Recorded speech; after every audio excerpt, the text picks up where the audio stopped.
Good morning, everyone. My name is Frances, and we are so glad that you are here with us this morning. Today is a special day in the church calendar. It is the first Sunday of a season called Advent. We call the days from now until Christmas Advent, and Advent means to come. So during this season, we wait, we prepare, and we anticipate the celebration of the birth of Jesus. One thing that many people do during this season is to have an Advent wreath, and I have one here with me today to share with you. This Advent wreath is a symbol of our waiting. The shape of it is a circle, which reminds us of God Himself, of His eternity, of His endless mercy with no beginning and no end. The greenery we use, or the evergreens in the wreath, speak to hope that we have in God, the hope of newness, renewal, eternal life. Our wreath also has candles. And the candles symbolize light, God coming into the world through the birth of His Son. And it also reminds us that we are called to be the light and to point others to God's grace and mercy. We light one new candle each week, and as we light the candles, the light gets brighter and brighter. We have a candle for hope, for peace, for joy, for love, and on Christmas Day, we light the Christ candle. The first candle we light is hope. And we have hope because God is with us.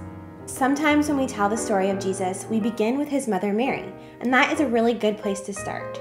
But the Gospel of Matthew begins the story of Jesus' birth thousands of years before Mary was born. Matthew begins with a list of all the people in Jesus' family who came before Jesus. It is a long list with names you may have never heard of before. Matthew's list sounds something like this.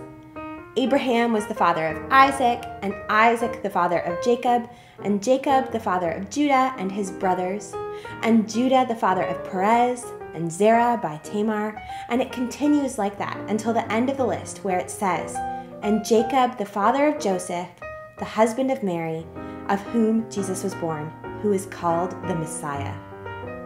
There are so many years and so many people between Abraham and the birth of Jesus. Throughout those generations, there were ups and downs for the Jewish people. The people of Israel experienced slavery, freedom, comfort, suffering, and exile. There were times that they almost lost hope. But God was with them. If you study Matthew's list carefully, you will find the names of admirable people with integrity and problematic people who caused suffering and people from other countries who never expected to find themselves in Israel's story. God was with them, showing the way whether they chose the best path or not. Matthew's list reminds us that even if our stories are imperfect or take unexpected turns, there is hope for our future because God is with us. That's all for me this week, kids. I'll see you next time.